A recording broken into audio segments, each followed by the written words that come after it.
donc cette première notion à intégrer, c'est cette notion d'amélioration et de pourquoi. Qu'est-ce qu'on veut changer? En quoi c'est important de changer? On va relier les problèmes techniques, méthodologiques avec les problèmes humains, organisationnels.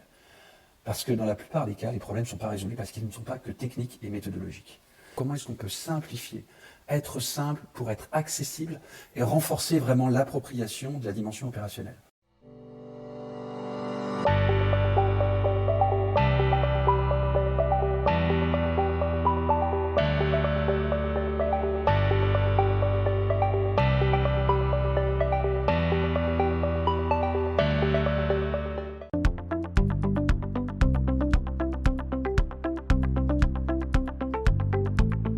Très content d'intervenir derrière Michelin, qui est vraiment une transformation inspirante dans le domaine industriel, ce qui est assez rare et vraiment notable. Moi, j'ai envie de vous partager déjà une démarche vraiment globale. Je suis passionné par l'excellence opérationnelle depuis presque tout petit. Quand j'ai découvert chez General Electric dans les années 2000, chez Jack Welch, j'ai découvert une organisation industrielle qui m'a beaucoup parlé, qui surperformait par rapport à une concurrence qui était déjà très challenging, c'était Philips et Toshiba.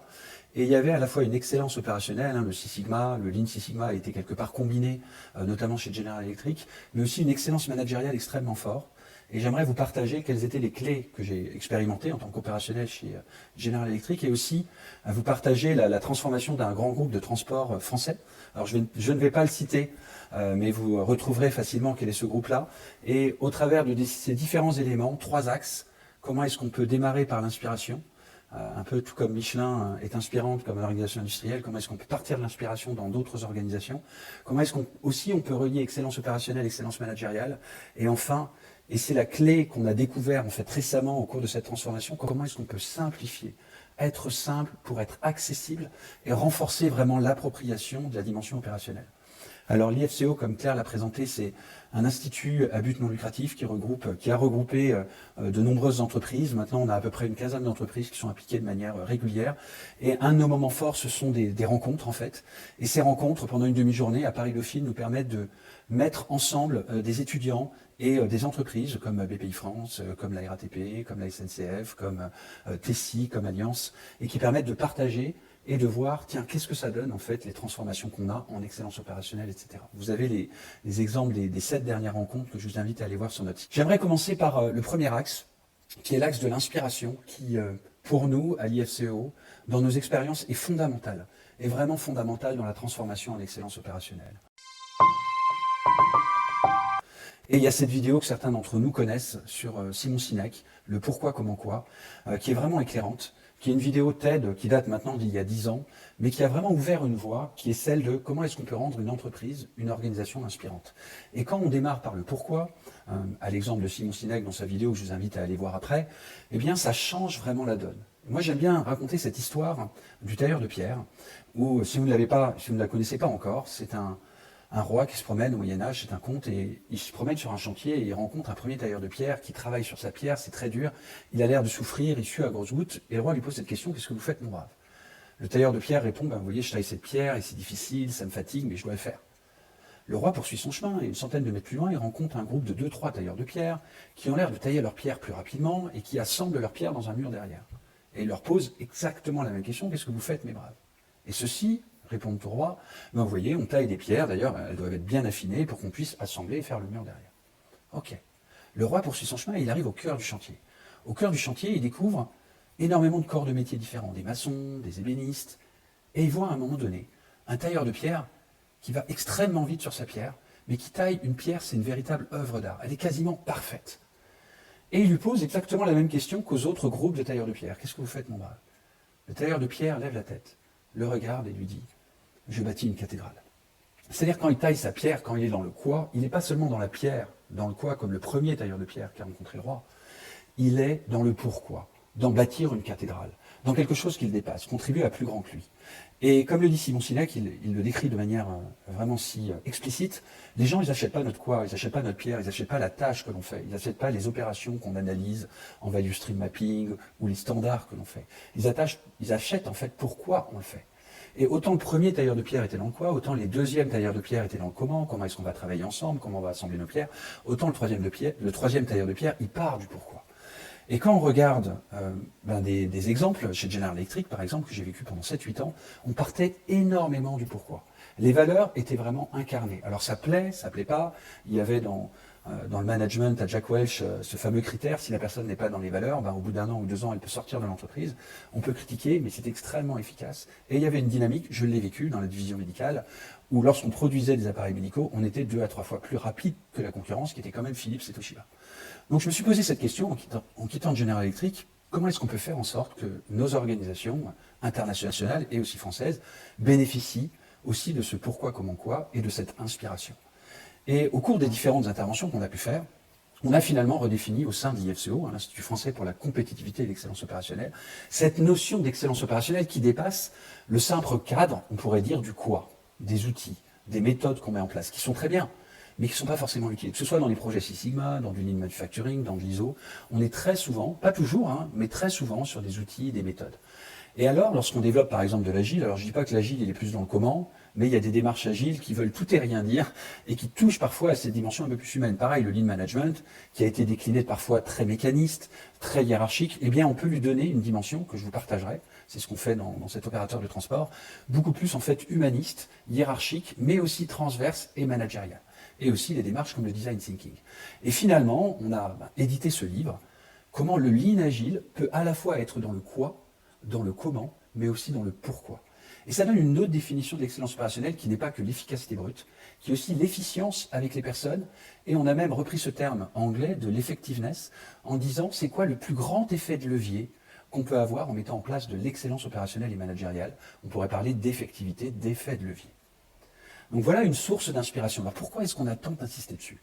Parce qu'on est revenu aux échecs des démarches Lean. Alors l'étude date de 2007, mais vous reprenez des études, par exemple, il y a un livre qui s'appelle Beyond Performance 2.0, qui date de 2017, qui vous décrit qu'il y a 30% d'échecs des démarches de transformation parce qu'elles sont trop dans le quoi, elles sont trop dans la méthode et dans les outils, qu'elles n'intègrent pas assez le comment, qu'elles n'intègrent pas assez cette dimension humaine. Je vais revenir plutôt à cette étude de Jeffrey Liker et Mike Rother, qui sont très connus des spécialistes du Lean, qui disent que on va dire 74% des démarches Lean qui ont été mises en place aux États-Unis entre 1995 et 2007 échouent. Et même dans les 26% qui ont réussi, il y en a 24% où la réussite est plutôt moyenne finalement. On atteint des objectifs, mais c'est pas glorieux. Et il y en a 2% seulement qui réussissent. Je vais faire le parallèle sur le Lean. Sur l'agile, aujourd'hui, on a à peu près les mêmes constats. Il y a 25 à 30% qui réussissent. Que vous mettiez en place du SAFe, que vous mettez en place une démarche agile plus organisationnelle, vous avez les mêmes constats. Et l'article de Mike Rother et de Jeffrey Liker décrit les causes racines des échecs. Et c'est intéressant de les observer parce que pour nous, à l'IFCO, ils sont toujours valables.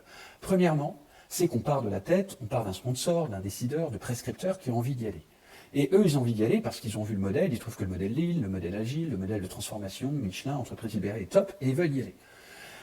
Le problème, c'est que ils n'ont pas compris forcément qu'il fallait changer aussi de posture managériale. Et dans leur temps, qui est très contraint, qui est très pris, et dans leur mode de fonctionnement, ça impose aussi une prise de recul, une agilité à leur propre niveau, un changement comportemental qui n'est pas forcément simple. J'en veux pour preuve, lorsqu'on arrive chez Alstom Power en 2013 et qu'on accompagne la transformation, Alstom Power, 12 000 personnes worldwide, et on arrive dans le CODIR, VP, SVP, et on leur dit de travailler, en tout cas, leur pourquoi. Et ils nous sortent, notre pourquoi, c'est très simple. C'est plus 15% de part de marché, plus 10% de productivité, moins 10% des coûts. Ça, c'est clairement pas un pourquoi, ça c'est un quoi.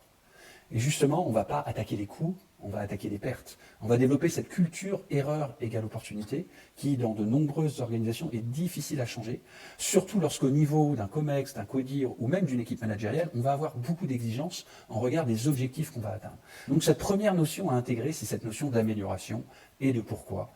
Qu'est-ce qu'on veut changer? En quoi c'est important de changer? La deuxième dimension, c'est souvent le rejet de greffe du corps managérial, on va dire du système de management, du middle management. Ce rejet de greffe, il est extrêmement fréquent.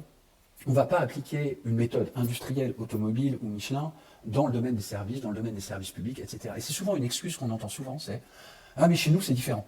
J'ai un exemple chez PSA qu'on a pu accompagner entre 2008 et 2010, qui nous sortent, on a essayé de déployer des standards de l'usine d'Aulnay, quand elle était encore existante, à l'usine de Poissy. Donc c'était des usines qui étaient assez proches, même si les produits n'étaient pas les mêmes, il y avait les mêmes fonctions et on prenait un agent de maîtrise ou un chef d'équipe qui venait de l'usine d'Aulnay et qui allait expliquer les meilleurs standards à l'usine de Poissy. Et leur taux de transmission, d'appropriation, alors que c'était les mêmes activités, les mêmes robots, parfois les mêmes process, il était officiellement de 20% et officieusement de 10%. Pourquoi? Parce que la réaction, c'était de dire, même si tu as raison, comme c'est pas co-construit avec moi, comme ça part pas de moi, eh ben, je vais te dire non, parce que j'ai envie d'être reconnu d'une certaine manière. Donc là, ici, il y a un vrai travail à faire en termes d'approche d'excellence opérationnelle, de s'adapter, de partir du monde, de co-construire, et que ce ne soit pas réservé aux experts de l'excellence opérationnelle, mais que ça s'approprie, et je vais vous donner l'exemple sur cet opérateur de transport, ça s'approprie au niveau managérial et aussi au niveau organisationnel. On va parler d'amélioration continue. Et là, on va prendre le rythme de l'organisation, on ne va pas trop pousser. Enfin, la troisième dimension est peut-être la plus importante, qui va nous permettre d'aborder l'amélioration continue terrain, c'est de dépasser ce paradoxe performance-bien-être qui est si présent dans notre société française. On a la tête qui pense, qui veut plus de résultats dans la direction de l'entreprise, et le terrain qui est pour le bien-être et qui veut, soi-disant, de manière caricaturale, juste penser à elle. Et bien en fait, c'est faux, et on voit nos manifestations qu'on a très fréquemment, qui reprennent ce clivage entre tête pensante, dirigeante de l'État, et puis le terrain qui vient se plaindre. Mais c'est faux. Parce que quand vous partez d'un pourquoi, vous êtes convaincu, parce que vous l'avez expérimenté, parce que vous le vivez vous-même, et que des équipes commencent à le vivre, comme j'ai pu le vivre chez General Electric à grande échelle pendant 7 ans, où les gens se réalisent, travaillent peut-être un peu plus que la normale, mais seulement 9-10 heures par jour, donc c'est pas énorme finalement, mais se sentent remplis à l'intérieur quand ils font leur travail, parce qu'ils sont alignés avec ce qui est important pour eux, avec leurs valeurs, et qui produisent un produit dont ils sont fiers et qui apporte une vraie valeur, et bien là, vous dépassez ce paradoxe performance et bien-être. Et vous touchez un quoi qui est concret, où on n'est plus focus court terme sur les gains, vous l'avez toujours, mais où les gens trouvent opérationnellement, sur le terrain, dans la vraie vie, le what's in for me. Qu'est-ce qu'il y a pour moi dedans? Et c'est plus seulement réservé aux managers, mais il y a une véritable appropriation et implication opérationnelle. J'en veux pour exemple 2 citations que je vous cite, qui sont en bas de Jeffrey Liker, un des pontes du Lean, qui a écrit beaucoup d'ouvrages, et Glenn Ballard, que j'aime beaucoup. Je suis intervenu dans le bâtiment à un moment, dans le Lean Construction, et son livre sur le Lean Construction, la moitié du livre, il vous explique, c'est pas comment mettre en place des outils de VSM ou de Lean, c'est comment embarquer les gens. Donc la difficulté, elle n'est pas dans la méthode et dans les outils, dans le quoi, elle est dans le comment, mais vous ne pourrez pas mettre le quoi et le comment ensemble si vous n'avez pas un pourquoi qui est fort. Ça, c'est vraiment important à retenir et j'espère qu'on pourra partager dessus. Alors, dans cet opérateur de transport, comment on a fait? Eh bien, c'était un des membres de l'IFCO qui m'a sollicité pour une conférence. Vous avez le lien et je vous inviterai à le voir après si vous voulez. Vous avez l'intégrale de la conférence. Il m'a dit, François, on a une conférence devant 200 managers et directeurs de différents départements. Donc, il y a 200 personnes et ça nous a plu la manière dont tu nous as parlé de l'excellence opérationnelle. Viens présenter ça.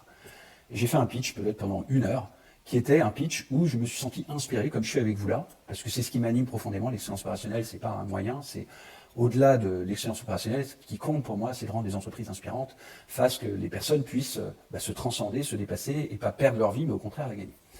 Cette conférence d'inspiration, pendant 6 mois, les gens m'ont parlé derrière en disant mais c'était génial. Et ça a mis 9 mois avant que le directeur financier du groupe, ici présent, Jean-Yves Leclerc, me sollicite et me dit François, j'ai envie de le vivre au niveau de la direction financière. Alors, ce directeur financier, il venait de Bercy avant, donc vraiment, c'est pas forcément la posture, on se dit c'est quelqu'un qui est intéressé. Donc on fait un atelier, juste une journée, avec son équipe.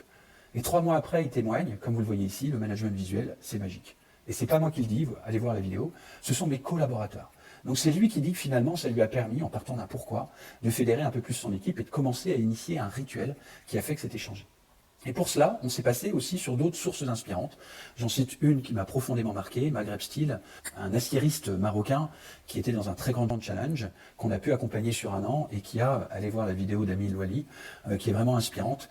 Dans des ateliers d'inspiration, ils ont travaillé, on les a accompagnés, mais au niveau du COMEX, à travailler ensemble, à se remettre en cause collectivement, à mettre de l'excellence opérationnelle, c'était la demande à l'origine, mais avec de l'excellence managériale, et à décliner ça progressivement, d'abord dans les activités opérationnelles, mais aussi dans les activités commerciales, dans les activités logistiques. Et en 6 mois, ils ont doublé leur production. Allez voir le témoignage. En partant d'un pourquoi qui est fort, on peut avoir des vrais gains. Alors c'est pas magique, on a vu des exemples. Il y a un vrai travail sur soi, c'est pas forcément simple, on n'a pas le temps, c'est pas forcément agréable. Mais je peux vous garantir qu'en travaillant cela, ça change certaines dimensions. Donc voilà pour le premier axe que je vous invite encore une fois à approfondir. Cet axe d'inspiration. Maintenant, on va voir l'axe de relier. Et je vais citer en fait un dernier exemple d'inspiration qui m'a marqué.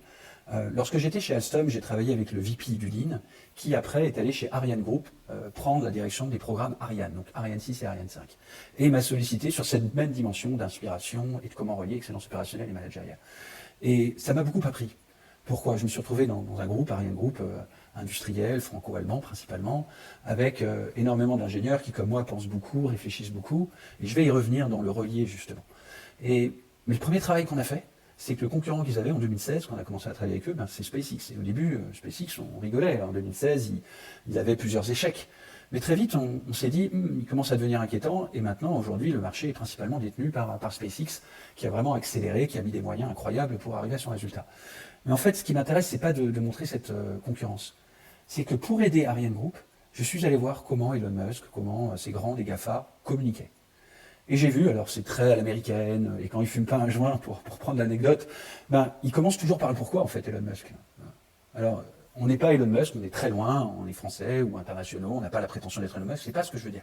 Mais ce que je veux remarquer, c'est que j'ai beaucoup étudié leurs vidéos, du coup, et en fait, ils inspirent, ils donnent envie par du pourquoi, et ils l'entretiennent dans le temps. Donc, ils font pas juste comme j'ai initié une conférence une fois par an, mais après, ils font des rituels, ils prennent le management visuel pour entretenir cette flamme, entretenir ce pourquoi dans la durée, dans leurs équipes. Et ça, c'est le vrai but du management visuel. C'est là où on devient bâtisseur de cathédrale au sein de nos équipes.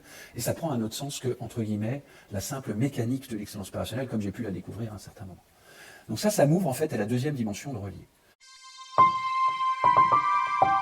Et voilà comment on a démarré. Le groupe, un groupe de transport, ils sont très concernés en fait par l'EFQM, l'European Foundation for Quality Management, qui est une approche d'excellence opérationnelle européenne. Ça fait du bien quand il y a aussi des approches opérationnelles qui est vraiment de qualité, qui part de la qualité, que je vous invite à regarder, qui se base par exemple sur des approches radar, mais très process en fait. Et finalement très dans le quoi. Et ils nous ont sollicité parce que dans cette approche-là, ils étaient assez peu outillés finalement. Donc on les a accompagnés au début pour faire du Lean Six Sigma, du DMIC. Mais très rapidement, ils ont senti, à l'image du directeur financier, François, on a besoin de mettre en place du management visuel qu'on appelle parfois l'AIC, animation, intervalle court. Donc le premier travail qu'on a fait avec eux, c'est de rééquilibrer ce quoi avec du comment. Ce quoi, ces process, avec du comment, relier les gens, mais toujours avec un peu de quoi dedans. Donc le premier travail pendant 2-3 ans, ça a été de déployer dans des dizaines, voire des centaines d'équipes, alors pas nous, on les a formés à le faire. Et aujourd'hui, il y a plusieurs centaines d'équipes qui ont plus ou moins bien pris ce management visuel en partant du pourquoi, en trouvant ce qui est important pour elles. Donc on les a formés à accompagner ce qu'on appelle l'arbre des critères, identifier c'est quoi les choses qui feront qu'à la fin, je serai satisfait. Que ce management visuel n'apporte pas juste des outils de pilotage, de reporting, mais aussi un lien dans l'équipe, comme quoi l'équipe peut se dépasser et quelque part arriver vers de l'amélioration continue. Et je vais vous préciser ça juste après. Et aujourd'hui, après 3 ans de management visuel qui est déployé dans certains départements mieux que dans d'autres, mais c'est tout à fait OK, on commence à initier la résolution de problèmes. Et là encore, la résolution de problèmes, je vais vous l'approfondir, on va relier les problèmes techniques, méthodologiques avec les problèmes humains, organisationnels. Parce que dans la plupart des cas, les problèmes ne sont pas résolus parce qu'ils ne sont pas que techniques et méthodologiques. Alors, comment est-ce qu'on a démarré? Le management visuel, vous voyez ici, on a utilisé 2 sources. Un livre auquel on a contribué, qui est très riche, qui décrit c'est quoi le management visuel. On a même appelé ça le guide ultime du management visuel, qui permet d'atteindre en 3 mois un ROI de 3 en termes de temps, mais aussi en termes de visuel. Donc ça, c'est un grand classique que la plupart, je pense, des experts d'excellence opérationnelle connaissent. Mais on est venu le compléter avec une approche américaine qui est assez peu connue, mais qui est un best-seller, qui vient du leadership, mais qui est très, en fait, mécaniste, mais qui est très complémentaire, qui s'appelle les 4 disciplines de l'exécution et que je vous invite à approfondir si ça vous intéresse. C'est 4 étapes, 4 disciplines à mettre en place et qui apportent une vraie valeur, en fait, en termes de performance. Alors ça renforce encore plus le management visuel. Un défaut qu'on a découvert depuis 1 an, c'est que ça peut être, à l'américaine, très, en fait, rouleau compresseur. Et il y a beaucoup d'équipes qui, en fait, n'arrivent pas à respirer avec ça. Mais ça vous permet de structurer, de prioriser. Je ne vais pas le détailler ici, je vous invite à le lire si vous voulez l'approfondir. Mais ça a cette limite d'être moins dans le comment, moins dans la créativité, moins dans l'intuition et même moins finalement dans la marge de manœuvre. Donc autant ça va apporter de la structure, notamment quand vous déployez votre management visuel dans l'ensemble de votre organisation, comme on voit à droite, on l'a fait principalement en points hebdo. Et ces points hebdo qui ont été diffusés à la DRH, à la direction financière, dans les directions de différentes modalités de transport, eh bien, elles ont été déclinées de manière particulière. Il n'y a pas eu d'uniformisation. Il y a eu un standard qui a été proposé au début, qui a été peut-être reconstruit vers la fin, mais chaque équipe a son propre management visuel avec des parties qui sont plus ou moins les mêmes, qui se ressemblent, dans lesquelles on se retrouve, mais chaque équipe se l'est approprié. Ça aussi, c'est une des clés qui a fait qu'on a pu relier le management visuel assez dans le quoi, avec les indicateurs, le reporting, avec du comment, la vie d'équipe, comment ça se passe, tiens, qu'est-ce qui s'est bien passé dans la semaine, qu'est-ce qu'on pourra améliorer, et qui a finalement initié l'ouverture vers les IR. Voilà comment on l'a présenté au début, je vous le fais. On leur a dit, il y a une super démarche, et vous allez voir, en toute humilité, On s'est dit, on veut faire du management visuel, on va faire 5 étapes, on va les appeler créer. Et vous allez voir, notre livre, il est basé là-dessus.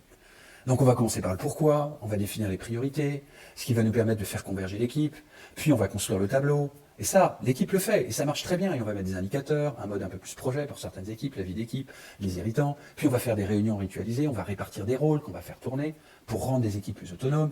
Puis après, on va attaquer la résolution de problèmes. C'est super. Mais en fait, on a réalisé une chose. C'est que nous, experts en excellence opérationnelle interne et externe à l'entreprise, qu'en fait, on était drogués, addicts à cette complexité qu'on a mis d'une certaine manière tant de temps à maîtriser. Et on a vu que le terrain, il ne s'appropriait pas ça.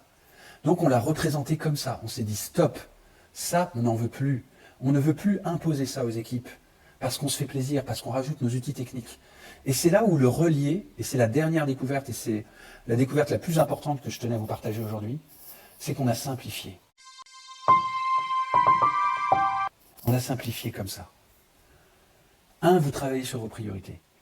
Et je peux vous garantir que pour 90% des équipes opérationnelles, sauf si vous êtes dans un groupe peut-être international qui a déjà énormément travaillé sur le leadership et ses rituels, vous n'aurez pas forcément besoin de ça. Mais là, par exemple, on accompagne une association de 1000 personnes. Rien que les priorités de l'équipe, au niveau COMEX, des 1000 personnes, ça a été un travail court, intensif, mais qui leur a fait gagner au moins 2 à 3 fois plus de temps parce qu'il y avait plein de projets qui avaient énormément de retard. Après, vous construisez un tableau visuel, ça c'est simple, tout le monde sait faire. Et après, vous distribuez des rôles d'animateur, de coach, de gardien à la fois du temps et des jalons, des actions à faire. Et vous faites tourner ces rôles. Et ces rôles-là, ça permet de développer une autonomisation de l'équipe et de ne pas identifier chaque personne dans l'équipe à un rôle donné. Donc c'est vraiment extrêmement riche. Et vous retrouvez une partie des 4 disciplines d'exécution, ce best-seller, qui sont inclus dans votre management visuel. Donc là, je vous invite à y réfléchir parce que le gros travail qu'on fait là depuis 6 mois, 1 an qu'on a engagé, c'est de rendre beaucoup plus simple et accessible le management visuel, pour que ça vienne d'eux, un peu comme je vous ai raconté chez PSA. On ne vient pas, en tant qu'expert d'excellence opérationnelle, leur expliquer la vie. La première chose qu'ils vont nous dire, ben non, vous n'avez rien compris.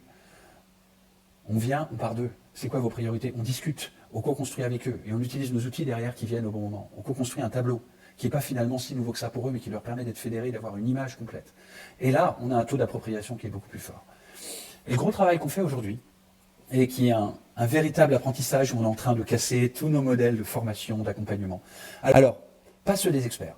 On a vraiment deux populations. On a les experts en excellence opérationnelle, des chefs de projet, des agilistes, des green belt, des responsables qualité, qui souhaitent être formés. Et là, c'est bien de les former sur des outils plus avancés et de garder tout le corpus, quel qu'il soit, agile, lean, qualité, celui qui vous parle. Et gardez-le, c'est vraiment très utile. Par contre, on a réalisé que pour les opérationnels, ça passait pas. Donc, on utilise ce management visuel, mais en même temps, c'est pas suffisant. On commence à voir émerger, à leur demande, qui mettent une méthodologie que nous, on a appelée ACT, qui consiste à, je suis dans l'action, je vois un problème, je l'affiche, c'est important, donc je suis dans une culture où je fais remonter les problèmes, je le classe, je le priorise, et puis après je le traite, je passe à l'action. Donc ça, le ACT, vous le mettez facilement en fait dans le management visuel, et c'est un premier niveau d'appropriation. Après, on voit qu'il y a des problèmes, à peu près 20% des problèmes, qui sont un peu plus complexes, qu'on n'arrive pas à résoudre avec un plan d'action. Et c'est là où on les mêle vers la fameuse fiche A3. Mais la fiche A3, on a réalisé, au début, on avait démarré par une fiche A3 assez poussée, format 8D, c'est-à-dire 8 étapes, assez complexe. Et on a vu que ça ne prenait pas. C'était trop complexe. Ils ne pouvaient pas se l'approprier, il y avait trop d'outils. Donc on l'a simplifié à 4 outils. Et c'est ce qu'on retrouve dans pas mal des fiches A3. CQQ, c'est occupé, c'est le premier outil. Deuxième outil, le 6M, une forme de stratification, de catégorisation assez simple. Troisième outil, 5 pourquoi. Quatrième outil, plan d'action. Et là, ça devient beaucoup plus appréciable, beaucoup plus facile. Et là, ils ont plus envie de le mettre en place. Donc c'est le prochain challenge de cet opérateur, c'est de déployer ces A3. De déployer cette démarche que nous, on appelle écart, enjeu, constat, analyse, résolution. C'est très simple. Un problème, c'est quoi? C'est un écart. C'est Cécile Roche de Thalès qui me l'avait fait découvrir il y a 10 ans quand je travaillais avec elle, qui me disait « Mais oui, François, c'est un écart entre une attente, un objectif que tu vises, et la réalité, ce que tu constates. Et est-ce que tu acceptes de regarder cet écart ou pas? C'est tout ce qui fait la résolution de problème et la culture, problème égale opportunité. Donc depuis, on l'a énormément déployé. Et d'ailleurs, chez Thalès, il y a 10 ans, on avait accompagné l'équipe de Cécile à déployer non pas une résolution de problème seulement technique, mais aussi dans l'humain. Alors pourquoi? Vous irez voir ici le témoignage de François Deneux, qui est le directeur adjoint du programme Ariane 6, qui témoigne que 80% des problèmes d'Ariane 6 ne sont pas des problèmes techniques, mais organisationnels. Évidemment, ça commence souvent par un problème technique ou méthode. Ah, j'ai pas la bonne spec, j'ai pas les bons éléments. Donc ça commence dans le savoir-faire, dans la connaissance. Mais au bout d'un moment, très rapidement, dans un programme aussi complexe qu'Ariane 6, où vous avez 3000 à 4000 ingénieurs qui travaillent ensemble, au fait, c'est qui est en charge de délivrer tel spec? C'est qui est en charge de travailler sur cette étape du processus? Et ça revient à un problème organisationnel. Et parfois un problème relationnel. Oui, mais telle équipe, la dernière fois, ils ne nous ont pas aidés. Donc, je vais mettre ma priorité ailleurs. Ils me demandent de l'aide, mais je ne vais pas leur répondre. Donc, il y a vraiment cette notion à prendre en considération que la plupart des problèmes ne sont pas que techniques et méthodes. Et dans nos organisations, principalement industrielles, comme j'ai pu l'expérimenter à de nombreuses reprises, on reste très focus sur les problèmes techniques et méthodes, et nos outils de résolution de problèmes restent très techniques et méthodes. Mais là, on peut basculer aussi sur comment ça se passe au niveau organisationnel, comment ça se passe au niveau relationnel. Et j'en veux pour exemple Daniel Goleman, qui est un référent dans le domaine de la psychologie avec son modèle des 4 cadrans et des 18 compétences émotionnelles et relationnelles, qu'on appelle le quotient émotionnel. Il y a des études qui ont été faites sur plusieurs centaines de milliers d'employés, donc dans les entreprises, dans le monde de l'entreprise, où selon ces études, entre 60 et 70% de la réussite d'un individu n'est pas basée sur ses compétences intellectuelles, donc son savoir, son savoir-faire, son QI, mais sur son quotient relationnel, son quotient émotionnel.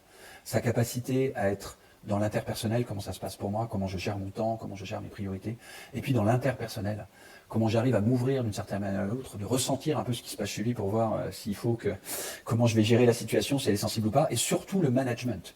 Il a même démontré que les compétences de management, c'est des compétences interpersonnelles de gestion des autres, étaient pour 99% tributaires de compétences de conscience de soi. C'est quoi mes valeurs? C'est quoi mes forces? Comment ça se passe à l'intérieur de moi? Comment je ressens les choses? Comment j'arrive à gérer la situation? Donc il y a tout un domaine en fait à ouvrir ici, qui nous fait réaliser que la résolution de problèmes, telle que moi j'ai pu l'apprendre depuis 20 ans, en termes d'excellence opérationnelle, c'est très proche d'une autre approche de résolution de problèmes que certains d'entre nous connaissent, qui s'appelle le coaching. Et en fait, quand on fait un parallèle entre la démarche écart, c'est quoi les enjeux du problème technique, c'est quoi le constat, c'est quoi l'analyse, c'est quoi les causes racines, et c'est quoi la résolution que je vais mettre en place pour les résultats que je vais atteindre, eh bien c'est la même chose qu'une démarche de coaching, individuelle ou collective, de team building, où la première question, vous dites c'est quoi l'enjeu? Mais ce n'est pas un enjeu technique, ce n'est pas un enjeu en termes de perte, combien votre organisation a perdu en termes de gaspillage ou de perte organisationnelle. Ou du coup, c'est un enjeu en termes de perte émotionnelle, en termes, tiens, j'ai une énergie qui baisse, tiens, mais il y a un vrai conflit dans l'équipe, et ça arrive beaucoup plus qu'on le croit. Ensuite, ça va être un constat. Qu'est-ce que je constate? Comment ça se passe? Et je vais presque faire un process. C'est à tel moment, quand je parle de tel sujet, je vois qu'on monte dans nos tours. On va remonter aux causes racines. Qu'est-ce qui se passe en moi à ce moment-là? Quel est le sujet qui est le plus sensible? Et on va le résoudre. En fait, les démarches de coaching et les démarches de résolution de problèmes, c'est les mêmes types de démarches. C'est juste que les compétences sont plus dans le quotient émotionnel et relationnel d'un côté, et plus dans le quotient intellectuel de l'autre. Et nous gagnerions beaucoup, en tout cas dans notre expérience, à combiner de plus en plus les deux. Et je vous invite à relier les deux. Pour simplifier, nous nous sommes projetés sur l'excellence opérationnelle en 2030, en 2050, au sein de l'IFCO. C'était notre dernière conférence avec Paris Dauphine. Et nous avons eu l'intervention de plusieurs personnes qui ont témoigné dans les différentes révolutions industrielles, qu'est-ce qui s'est passé. Donc j'ai repris ici un peu une synthèse des partages, des préparations que nous avons faites. Si on dit que le Lean a vraiment pris, on va dire internationalement à partir des années 80, l'Agile à partir de 2005-2010, que le Covid a eu cet impact de faire qu'on passe de plus en plus en remote, à distance, et qu'on va beaucoup plus maintenant utiliser des processus qui sont automatisés, on se projette souvent en 2025, en 2030, voire en 2050, on dit que 85% des métiers vont disparaître, ce ne sera pas les mêmes compétences. Pour nous, ce qui est intéressant, c'est pas de voir les métiers qui vont apparaître ou disparaître. Savoir qu'on est pilote de drone, c'est bien, mais ça va concerner 0,01% peut-être de la population. Donc ce qui nous intéresse, c'est de voir ce qui va devenir au niveau de la population opérationnelle et managériale. Et vous avez à droite, d'après le World Economic Forum, une analyse des compétences clés en 2025 et on imagine par la suite. Vous avez 3 compétences qui sont sur le quoi? Pensée analytique, problem solving complexe, analyse critique des situations. Donc tous des sujets qui touchent à l'excellence opérationnelle. Et puis vous en avez 3 qui sont, comme par hasard, l'active learning, le fait de me remettre en cause, d'apprendre, créativité, d'être plus dans le comment, leadership et social influence. Nous avons, avec l'excellence opérationnelle et managériale, les tops, il y en a aussi d'autres en dessous, mais elles sont moins prioritaires, compétences dont on a besoin à développer au sein de nos entreprises, pour l'ensemble de nos collaborateurs opérationnels et managers, pour faire en sorte que le challenge post-Covid, mais 2025-2030 soit réussi. Et plus on ira vers 2050, plus cette notion de complexité des compétences va devoir être nécessaire. Donc tout ça pour arriver à cette page de synthèse qui se veut une page en fait d'ouverture. J'aimerais vous partager 3 axes qui pour moi sont vraiment fondateurs aujourd'hui dans l'évolution de l'excellence opérationnelle et managériale dans notre analyse, en tout cas au sein de l'IFCO. Tout d'abord, il y a un premier axe qu'on voit ici dans le quoi, qui est un axe de c'est quoi l'excellence. Et il y a un livre qui n'est pas traduit en français, mais qui est pour moi en tout cas un vrai best-seller, qui parle du PIC, de l'expertise, de comment on forme un expert. Et Anders Ericsson, ça a été validé notamment par la Harvard Medical School. Il a étudié des médecins, des chirurgiens, des musiciens, des sportifs, des gens qui réussissent à très haut niveau, des champions. Et il a regardé quelle est la méthode qu'ils mettent en œuvre pour réussir. Cette méthode, il l'appelle la pratique délibérée, la pratique d'excellence, la deliberate purpose. Et en fait, quand il la décrit, il décrit exactement ce que l'on fait quand on fait de l'excellence opérationnelle. C'est-à-dire qu'il va y avoir une étape de définir un objectif. Il va y avoir une étape de décomposer le process. Il va y avoir une étape dans le process de prendre la zone de défaillance ou la zone de faiblesse, de travailler cette zone de faiblesse et de la répéter jusqu'à ce qu'elle soit ancrée avec un feedback. Et ensuite, il va s'assurer que ça devienne une habitude. Que ce soit un comportement en termes de parler, par exemple, par Teams ou par Zoom, que ce soit une compétence technique, ça m'a fortement rappelé ce que les sensei Toyota font. Ils font travailler des compétences dans le détail. On va travailler pendant 1 journée, 2 journées, 3 journées, une micro-étape jusqu'à la maîtriser, jusqu'à être expert. Donc je vous invite à approfondir ce livre, parce qu'en fait, via l'excellence opérationnelle, on travaille, ça on le savait déjà, les compétences, on va dire opérationnelles, mais les compétences aussi des grands champions, managers, compétences de méthode, mais aussi des dirigeants. Et ça touche au-delà du juste domaine de l'excellence opérationnelle. Donc ça, c'est la première piste que je voulais vous partager. La deuxième piste, je vais aller dans le comment, tout à droite, pour compléter, pour relier, c'est un mindset d'une chercheuse, je crois, de Stanford, Carol Dweck, qui est le growth mindset versus le fixed mindset. Alors, je vous invite encore une fois à lire le livre. Et en fait, le growth mindset et le fixed mindset, ils résument l'état d'esprit, la posture dans laquelle on va réussir à faire grandir l'excellence opérationnelle. On a tous des domaines dans lesquels on n'a pas forcément envie de grandir. Moi, par exemple, le bricolage, j'arrive pas à bricoler. Chaque fois que je m'énerve. J'ai une identité de j'arrive pas à faire du bricolage. Et j'ai pas envie de grandir dedans. Par contre, dans l'excellence opérationnelle, faire en sorte qu'elle se diffuse, j'ai vraiment envie d'apprendre. Donc, est-ce que à ce moment-là, je reste dans un fixed mindset, c'est-à-dire j'essaye de défendre l'identité d'expert en excellence opérationnelle que j'ai. C'est ce que j'ai vécu depuis 1 an, quasiment de manière hebdomadaire avec cet opérateur de transport, ils me disent « Oui, mais François, on ne comprend pas, c'est trop complexe, tes slides, c'est pas pour nous, on veut quelque chose de concret qui parte du terrain. » C'est ce que j'ai vécu pendant 1 an. Jusqu'à ce que je me dise, mais le plus important, c'est qu'eux, ils se l'approprient. Et du coup, j'ai basculé progressivement, et j'ai encore du chemin à faire dans ce growth mindset, pour faire en sorte qu'ils s'approprient progressivement les outils et de casser tous les modèles qu'on avait imaginés à l'origine. Donc ce growth mindset, on est en train d'imaginer de le diffuser à large échelle. Je vais vous montrer une vidéo d'un studio, c'est pour ouvrir la case, c'est possible.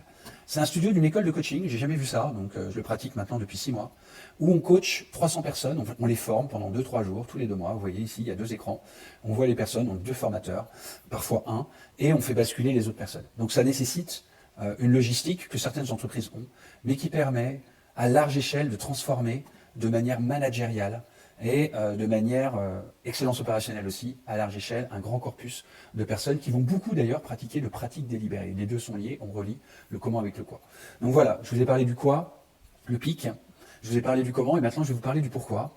Une des questions auxquelles je vous invite à me donner votre regard, comment est-ce que vous vivez en tant qu'expert en excellence opérationnelle le lien avec les RH dans votre entreprise ? Ça, c'est une question auquel j'aimerais bien avoir votre retour. Je la pose systématiquement. Et ce que je constate dans 90 à 95% des cas, c'est que les RH, c'est une autre planète. Ils font leur modèle de leadership. Donc la difficulté qu'on rencontre, c'est quand on cherche à relier le comment avec le quoi, c'est qu'on touche leur précaré. Quand dans cet opérateur, on a commencé à faire du management visuel, les RH ont voulu venir. Et c'est génial, parce que le DRH, avec son codir, a voulu pratiquer le management visuel pour le déployer lui-même. Donc, yes, c'est gagné. On a fait en fait une réussite partielle, on était à 60-70%, parce que le management visuel n'avait pas été totalement déployé dans son département, c'est tout à fait ok, on apprend, et en même temps, son modèle de leadership, parce qu'il crée un modèle de leadership, évidemment chaque entreprise là, est un peu différent de celui qu'on essaye de transformer, de transmettre au travers en fait du management visuel. Donc on essaye de relier les deux. Mais la vraie question, c'est comment est-ce qu'on fait en sorte pour que les RH, qui cherchent à être plus business partners dans la plupart des organisations, puissent se sentir reconnus, valorisés et inclus dedans. Et là, on a trouvé, et c'est ce que je voulais vous partager, la dernière piste, un livre que j'ai coécrit avec notamment l'ancien PDG de GE Capital France, Thierry William, qui est quelqu'un de très inspirant. Et il a fait ouvrir son réseau, ça s'appelle La Juste Bienveillance. Alors les RH sont très fans de bienveillance. Je ne sais pas quel est votre point de vue sur la bienveillance, ce serait intéressant à partager aussi. Le point de vue que j'ai, c'est que la bienveillance, c'est bien, mais juste, la bienveillance seule, être gentil, ça n'aide pas à atteindre forcément de la performance. Et on veut sortir de cette dimension un peu trop poussée de la bienveillance, qui est la bienveillerie, en parlant de la juste bienveillance, c'est-à-dire de la bienveillance qui concilie l'exigence. Et alors là, comme par hasard, il y a plein de dirigeants à qui ça parle. On a l'exemple d'Alain Robiliac, qui est le président de Manpower Group France, de Béatrice Kozowski, qui est la présidente d'IBM France.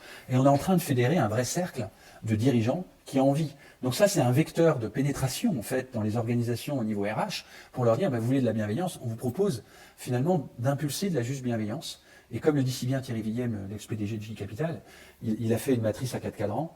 Il dit la juste bienveillance, c'est ce qui nous permet de réussir de manière pérenne.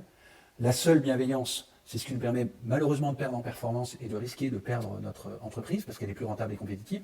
Et la seule performance sans bienveillance, c'est ce qui fait qu'on est mécaniste, mais qu'on pousse et que du coup, on épuise notre personnel et qu'on n'est pas inspirant et qu'au final, on n'est qu'une machine à cracher du cash. Et quand on n'a ni performance ni bienveillance, on est là, l'entreprise, elle ferme généralement très vite. Donc voilà un autre axe. Le livre est offert. Il fait une centaine de pages. Il y a des vidéos, des témoignages.